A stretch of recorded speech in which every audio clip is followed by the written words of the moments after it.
Hello friends, welcome to promo breakdown channel. Colors TV के one of the most popular serial Parineeti का आज रात के एपिसोड में आप सभी को अब यही दिखाया जाता है कि जो परी है उसने गुरिंदर को नीति की सारी सच्चाई बता दी है।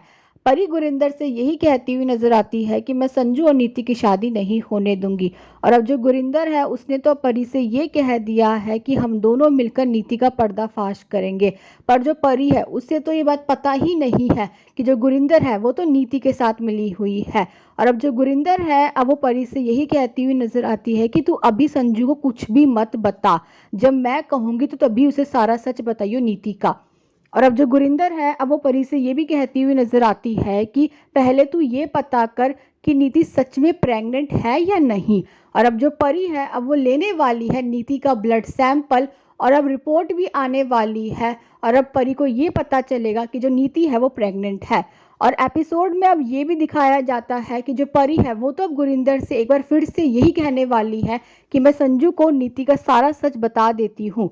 पर अब जो गुरिंदर है वो तो परी से ये कहती हुई नजर आती है कि जब पूरा परिवार साथ में होगा तब हम नीति का सच बताएंगे, तब नीति कुछ कर भी नहीं पाएगी। और अब जो गुरिंदर है वो तो अब कहीं ना कहीं परी को उसकी माँ की कसम भी दे देती है। और अब जो परी है उसने तो अब गुरिंदर से ये वादा कर दिया है कि जब गुरिंदर बोलेगी सच बताने को तभी परी घर वालों के सामने नीति का सच बताएगी। और अब एपिसोड में ये भी दिखाया जाता है कि अब गुरिंदर, बेबे और नीति अब ये तीनों एक साथ मिलकर परी को ख़त्म करने का प्लान बना रहे होंगे। और अब एपिसोड में ये भी दिखाया जाता है कि परी और संजू अब करने वाले हैं कैंडल लाइट डिनर। और अब ये देखना तो इंटरेस्टिंग होगा, क्या सच में हो जाएगी नीति और संजू की शादी। Thanks for watching.